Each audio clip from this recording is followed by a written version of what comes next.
प्रीतम का कुछ दोष नहीं है. नवीन वेब सिरीज आली म्हणे प्रीतम अँड पेड्रो. बघायला चालू करू काय?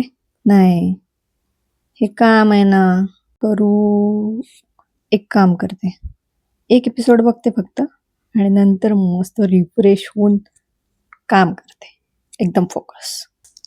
पण आता मी एक एपिसोड बघितला, तो मला आवडला आणि मला वाटलं चला अजून एक बघूयात. तर अजून एखादा एपिसोड बघितला तर कायच बिघडणार आहे. अजून एक बघू मस्त रिफ्रेश. मग आता अजून एक बघत बघत मी अख्खा दिवस त्याच्यात घातला तर नाही, आधी काम संपवते, मग वेब सिरीज चालू करेल. आणि भांडे कोण घासणार? भांडे पण तर घासायचे. ते झालंच रात्रीच्या स्वयंपाकाची तयारी, मग रात्रीचं स्वयंपाक, जेवण, परत रात्रीचे भांडे. आज तो टाइम नाही मिलेगा. जाऊ दे, मी भांडे घासेल, ओमकार खिचडी करेल, मग मस्त दोघं जरा जेवण करता करता सिरीज बघू, संपला विषय.